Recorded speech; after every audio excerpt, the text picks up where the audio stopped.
झासर का तो और रंजीत सर का मैं तो बहुत यानी शुक्रगुजार यानी थैंक यू करना चाहूँगा कि उनके सपोर्ट के बिना तो पॉसिबल नहीं था।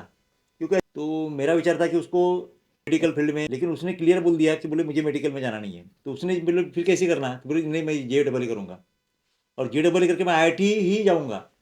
ये उसका सपना था पूरा, और उसका जो पहला कदम है वो आज उसने अचीव किया है। जो कैरियर का जो सपोर्ट है जो मिल रहा है उससे मैं बहुत खुश हूँ, और मैं चाहता हूँ कि आगे भी वैसी मिलती रहे, और मुझे उम्मीद है कि वो मिलेंगे ही। में आई है जब ये जर्नी चली 2 साल से, लगभग अभी 2 साल हो रहे, और तब से जब से चली है, तो मैं जब झासर से मिला तो दोनों का जो नेचर है बहुत ही अच्छा नेचर है। और इसका नेचर ऐसा है कि जो चीज़ें सर ने बताए वो फॉलो करेंगे ही। बहुत खुशी हो रही है, जो सोचे थे हमने जी, जी। वो माइलस्टोन हमने अचीव करने यानी किया है बच्चे ने हमारे। जी, जी। और उसका भी एक सपना था, क्योंकि शुरू से जो वो जब 10th पास हुआ तो मेरा विचार था कि उसको यानी इसमें मेडिकल फील्ड में या इसमें डालने का कुछ, लेकिन उसने क्लियर बोल दिया कि बोले मुझे मेडिकल में जाना नहीं है, मुझे इंटरेस्ट नहीं है उसमें। तो उसने बोले फिर कैसे करना, तो बोले नहीं मैं जे डबल करूँगा और जे डबल करके मैं आईआईटी ही जाऊँगा। ये उसका सपना था पूरा, और उसका जो पहला कदम है वो आज उसने अचीव किया है। तो मुझे बहुत खुशी है, और वो भी बहुत खुश है, ताकि यानी एक पड़ाव अभी, लेकिन अभी मंजिल और बाकी है। बिल्कुल सर। और मैं चाहता हूँ कि वो भी वो पार करे अच्छे से, जी, और उसके लिए जो कैरियर का जो सपोर्ट है जो मिल रहा है उससे मैं बहुत खुश हूँ। और मैं चाहता हूँ कि आगे भी वैसी मिलती रहे, और मुझे उम्मीद है कि वो मिलेंगे ही। उम्मीद तो थी, क्योंकि वो बचपन से ही एक यानी अच्छा लड़का रहा है, होशियार रहा है, सिंसियर है, जिद्दी भी है। यानी जो चीज़ उसने चाहा है वो उसके लिए करके बहुत दिखाता है। यानी करके दिखाता है, जी, जी। चाहे कोई भी हो। क्योंकि पहले भी जब वो छोटा था तो उसका एबेकस की आप देख रहे जो ट्रॉफियाँ वगैरह है वो उसी की एबेकस की है। अब ये एबेकस की वो यानी अवार्ड पे। वो उसमें भी यानी उस चैंपियन रहा है। मेरे ख्याल नेशनल जो लेवल होती है एबेकस वगैरह की उसमें भी वो जा चुका है, यानी उसमें भी अच्छा किया उसने, नेशनल वहाँ वहाँ भी चैंपियन रहा है। तो उसके कारण जिद्दी बहुत है वो, यानी जो चीज़ जिद्दी यानी वो जिद्द नहीं, लेकिन जो उसको हासिल करना है पढ़ाई के बारे में जो भी वो चीज़ वो कर लेता है, कर ले। और उसके लिए पूरी जोर से वो मेहनत करता है, चाहे फिर कुछ भी करना पड़े, यानी कितनी भी पढ़ाई करना पड़े। बहुत अच्छा सपोर्ट मिला है मुझे। और झासर का तो और रंजीत सर का मैं तो बहुत यानी शुक्रगुजार यानी थैंक यू करना चाहूँगा कि उनके सपोर्ट के बिना तो पॉसिबल नहीं था। क्योंकि ऐसी बहुत सारी चीज़ें मेरे इसमें आई है जब ये जर्नी चली 2 साल से, लगभग अभी 2 साल हो रहे, और तब से जब से चली है, तो मैं जब झासर से मिला तो दोनों का जो नेचर है बहुत ही अच्छा नेचर है। मुझे लगता है कि मैंने कभी उसको उनको गुस्से में नहीं देखा है, या कभी ये, और या फिर ये टालने वाली जो चीज़ है वो नहीं है। हर चीज़ का आप कोई भी उसको उनको ये करते कि पूछते जाओ तो उसका जवाब उनके पास रहता है, और सेटिस्फाई करते हैं वो हमेशा। बहुत बार ऐसी हुआ है, मैंने प्रैक्टिकली देखा है ऐसा। शुरू में भी जब मैं गया स्टार्टिंग में, और जब बात हुई उनकी किस टाइप से करना, क्या करना, कैसी पढ़ाई होंगी, उन्होंने पूरा मुझे पूरा शेड्यूल बताए थे उन्होंने कि मैं इस टाइप से यानी ये क्लास लेंगे, कब क्लासेस चालू होंगी, कब उसका ये दूसरी बात वो जो ये रहती है आपके एक्स्ट्रा क्लास वगैरह वो भी कैसे रहेंगे, पूरा मुझे शेड्यूल बताए थे। मैं ये हमारे यानी 10th में जब ये पारस था तो उनकी मैथ सीट उसने गौर सर के पास थी, तो उनके साथ मैं गया था उनसे मिलने। गौर सर खुद आए थे और उन्होंने मुझे रिकमेंड किए कि बोला आप कैरियर रिज्यूम में जाओ, और मैं बोले पर्सनली झा सर से मिलूंगा, बोले मैं बताऊंगा, बोले कि बच्चा ऐसा है तो आप उसकी तरफ फोकस करो। और झा सर के तो बहुत यानी ये है। दूसरी बात रंजीत सर भी बहुत अच्छे हैं। रंजीत सर से तो मैं इस साल इतने बार मिला हूँ, क्योंकि छोटी बेटी है मेरी, वो भी अभी 11th में है, तो उसके एडमिशन के लिए मैं गया था। लगभग एडमिशन के बाद 2 महीने तो मैं शुरू में गया नहीं, 2-3 महीने, लेकिन बाद में जब कंटिन्यूशन में आए तो मैं कंटिन्यू उनसे मिलता रहा। बहुत सारी जो अपने डाउट्स है वो मैं पूछता रहा उनको। इसी बीच में कभी कभी बच्चे जो है पजल्ड हो जाते हैं, थोड़ा डिमोटिवेट हो जाते हैं, उसके बारे में क्या करना। तो पर्सनली झा सर ने और रंजीत सर ने पारस को गाइड किया है कि बेटा बोले अभी अपने की हिम्मत नहीं हारनी है, यानी ये जो चीज़ें उसको उनको मोटिवेट करने का काम बहुत अच्छे से किया है। जो चीज़ें, क्योंकि पेरेंट्स जो होते हैं वो उतना बता नहीं सकते, उसकी आइडिया भी हमको नहीं रहती।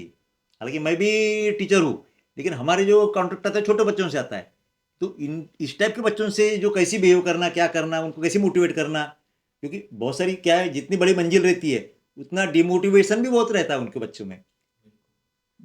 तो उनको कैसे ऊपर लाना, किस ढंग से करना, ये सब टेक्निक जो है ये झा सर में और रंजीत सर में बहुत अच्छी से है, और वो बहुत अच्छे से करते हैं। और इसका मुझे बहुत हेल्प हुई इसके पारस केस में, और जो मेरी बेटी है उसके इसमें भी। तो मेरे ख्याल से योगा वगैरह जो है थोड़ा मेडिटेशन जो है, मेडिटेशन के बारे उन्होंने में थोड़ा मेडिटेशन के बारे में बताए थे, है ना। उससे क्या होता है कि थोड़ा टेंशन जो है वो कम हो जाता है, तनाव। ऐसी बहुत सारी कुछ कुछ चीज़ें थी ऐसी, मेरे ख्याल से मेडिटेशन एक थी, और मेडिटेशन थी, और खान पान पे भी थोड़ा खान सा पान भी फोकस ध्यान दे। करने के लिए बताए थे। हाँ, ऑयली चीजें नहीं उन्हें नहीं खाना खाना। है। और तो इसका नेचर ऐसा है कि जो चीज़ें सर ने बताए वो फॉलो करेंगे ही। अभी टेस्ट के दिन, एक दिन पहले मैं सर से मिला, उनको बताया कि इसका जो टेस्ट जो ये एग्ज़ाम जो है सेंटर यहाँ है करके, मैं मिलने गया उनको। तो सर ने उनको बताया कि बोले बेटा रात को बोले खिचड़ी दाल खिचड़ी खिचड़ी खाना बोले, क्योंकि दूसरे दिन पेट अच्छा रहने को ना साफ। तो इसने उस बात को फॉलो किया। हमने सबने, अब क्या है, बाहर गए थे नागपुर, नागपुर में यानी मेरे रिलेशनटिव रहते हैं वहाँ, उनके यहाँ रुके थे। हमारे लोगों ने दूसरे नहीं बन बोलते हुए भी बोले आप भी खिचड़ी खाना, हमको बताए थे। हमने बोले कि सबके लिए खिचड़ी बनाओ, वो नहीं माने, उन्होंने कुछ बनाया दूसरा, लेकिन इसने खिचड़ी खाया। नहीं बोले मैं कुछ नहीं खाऊंगा, बोले सर ने सर खिचड़ी ने खाने को बोले बोले, तो मुझे करना करना ही ही है। है बोले। इतना विश्वास उनको सर के ऊपर है। और हम ये हम चीज़ें, बोलेंगे तो नहीं सुनेगा एक बार का, लेकिन सर बोलेंगे तो सुनना ही है उसको। लेस स्टडी लेस डिफिकल्टी रहती है, मोर स्टडी मोर डिफिकल्टी रहती है। तो उस कारण डाउट्स तो रहते थे। श्रद्धा मैम हो गए, मेरे के सोनी सर है, और दूसरे कुछ कुछ को मैं यानी नाम से तो नहीं जानता, चेहरे से जानता हूँ। तो बहुत यानी हेल्पिंग नेचर है सबका। और मैं तो ये कहूँगा कि मैंने कभी अभी तक के, जब से जा रहा हूँ मैं, स्टार्टिंग गार्ड से लेके नाइट वॉचमैन से लेके जो मैम है तो अपना रिसेप्शनिस्ट वगैरह जो, या दूसरी जो मैम से जो टीचर नहीं है, वो भी यानी बिल्कुल कोऑपरेटिव नेचर है सबका। यानी इतना कोऑपरेटिव नेचर मैं बाकी जो दूसरी कोचिंग में भी जाता हूँ नहीं मिलता कहीं भी। आज यानी ये हो गया, फिर टीचर्स दो वो तो गाइड करना ही है, और करते ही है वो। बाकी जो चीज़ें श्रद्धा मैम हो गई, बाकी जो हो गए अदर्स, ये यानी बिल्कुल यानी आपको 100% सेटिस्फाई करते ही है, कोई शंका नहीं आती। और कुछ ऐसे डाउट्स रहा तो मैं तो रंजित सर से डायरेक्ट मिल लेता था, क्योंकि रंजित सर मेरे को अब ऐसा लगता है कि रंजित सर और झा सर जो है मेरे परिवार के सदस्य हैं। यानी इतना मेरे को क्लोज लगता है, कोई भी बात मैं हिचकिचाहट नहीं आती है नहीं मन में कि मैं पूछूं कि नहीं पूछूं, ये भी मेरे को नहीं आता। कोई भी बात मैं डायरेक्ट पूछ लेता हूँ, और सर भी हंसते हुए बताते हैं, बल्कि टहलते हुए नहीं, ऐसे लगता है कि उनको भी मेरी फैमिली मेंबर समझते हैं।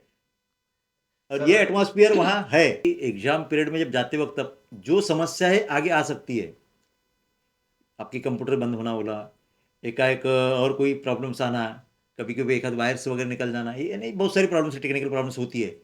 तो वो उसकी तैयारी कैसे करना, इसके लिए ये जो मॉक टेस्ट रहती है सीबीटी की, ये बहुत ज़रूरी है। उसका बहुत फ़ायदा होता है बच्चों को, क्योंकि उसको उस वक्त फेस कैसे करना, अगर एग्जाम मेन एग्जाम जो होती है अपनी JEE की, उसमें कैसे फेस करना, ये इससे उनको आइडिया आ जाती है। आइडियाज आ जाती है। और अगर ये नहीं लिए तो वो आइडिया नहीं आएंगी। यानी बच्चे इतने ये हो जाते हैं कॉन्फिडेंट उसके कारण, कि उनको ऐसा लगता है कि यानी उसके जो डर है वो थोड़ा बहुत कुछ कम हो जाता है, क्योंकि एग्जाम उनको मालूम होता है कि ऐसी ही एग्जाम वहाँ होने वाली है। तो उसके लिए तो जरूरी है सीबीटी।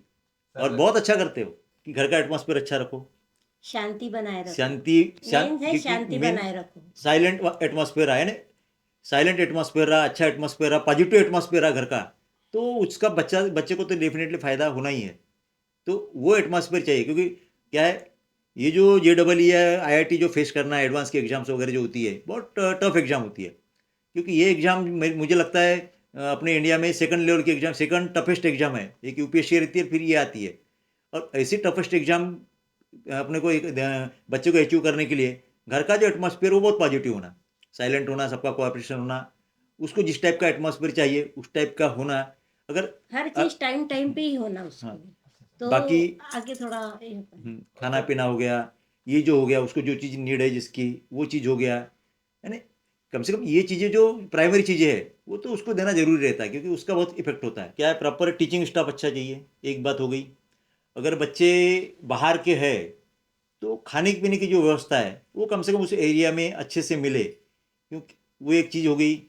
फिर गाइडेंस जो है जैसे, और मुझे तो यहाँ का एक अच्छा ये है कि जो सेल्फ स्टडी है ये बहुत ही पॉजिटिव है।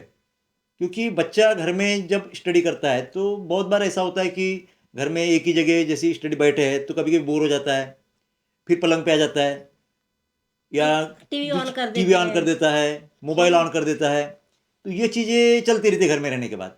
लेकिन अगर वहाँ अगर सेल्फ स्टडी में रहे तो ये चीज़ें उससे अवॉइड ऑटोमेटिकली हो जाती है। तो इसलिए बच्चे को खुद के मन पे भी कंट्रोल होना, और ये मुझे लगता है ये सब चीज़ें कैरियर जोन में है।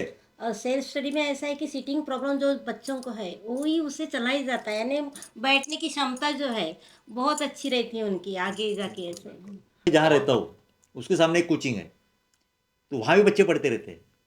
तो जब ये 10th में थे, जब मैं गया तो ये 10th में थी और बच्ची 9th में थी। तो जब भी इनको ऐसा कुछ लगा कि ये पढ़ाई के बारे में थोड़ा इन्हें थोड़ा हट रहे या फिर थोड़ा इसमें जा रहे करके, तो मैं उनको हमेशा बताता, देखो वो बच्ची सवेरे से आई है और अभी 4 बज रहे फिर भी वो एक ही जगह पे बैठी है। तो उसको देख के मोटिवेट होते थे। ये 9th-10th की बात है, जब करियर जोन में नहीं थे। तो अभी तो करियर जोन में होने के कारण तो वो मोटिवेट होना ही है, क्योंकि वहाँ ऐसे बहुत सारे बच्चे, सैकड़ों बच्चे रहते हैं जो पढ़ाई करते रहते हैं। तो इनके मन में भी आता है ना कि वो पढ़ाई कर रहा है और मैं पढ़ाई नहीं करूँगी तो वो मेरे से आगे जाएंगी। तो ये कंपटीशन की जो भावना है ये उसमें आ जाती है बच्चों में। वो कंपटीशन की भावना जरूरी है। अगर कंपटीशन जब तक रहेगा नहीं तब तक वो बच्चा आगे नहीं बढ़ेगा, क्योंकि नहीं तो कंपटीशन नहीं रहेगा तो आगे कैसे बढ़ेगा वो तो एज ही रहेगा, फिर वो प्रोग्रेस करने की सोचेगा ही नहीं। और इसलिए हर कोचिंग में कंपटीशन जरूरी है और ये चीज़ें बहुत अच्छे से करियर जोन में मिल रही है और इसलिए मैं उसमें तो सेटिस्फाइड हूँ। इस टाइम पे शुक्रिया अदा करना चाहूँगा, विशेषकर झा सर है, रंजीत सर है, उन्होंने जो कोऑपरेट करते मुझे और कर रहे हैं अभी। मैं बताया ना मैं कि मैं एक परिवार का हिस्सा मानते, तो परिवार यानी आप कभी समझ सर ने सकते हो। अवॉइड नहीं किए कि कभी अवॉइड पेरेंट्स नहीं आए किए, तो थोड़ा सा मैं बिजी हूँ तो कभी नहीं, ऐसे कभी नहीं किए, अपना काम छोड़ के तुरंत मिले। तुरंत आ जाते हैं इसे। ये बहुत ही अच्छी बात है, पॉजिटिव बात हुई है इससे सब। यानी परिवार जैसा मैं उनको, यानी वो मुझे समझते हैं, मैं उनको समझता हूँ, मैं बल बताया। तो इसलिए मैं सबका शुक्रिया अदा करना चाहूँगा इस यहाँ पे, विशेषकर श्रद्धा मैम है, बाकी जो टीम्स है, यानी गार्ड से लेके जो नॉन टीचिंग स्टाफ है उससे लेके टीचिंग स्टाफ सभी, यानी बहुत कोऑपरेटिव नेचर। इसलिए मैं सबका इस माध्यम से, आपके माध्यम से मैं बहुत बहुत शुक्रिया अदा करना चाहूँगा, उनको धन्यवाद बोलूँगा, थैंक यू बोलूँगा और ऐसा ही कोऑपरेशन मुझे देते रहे, यही मैं उनसे उम्मीद करूँगा। बहुत बहुत धन्यवाद, थैंक यू भाई।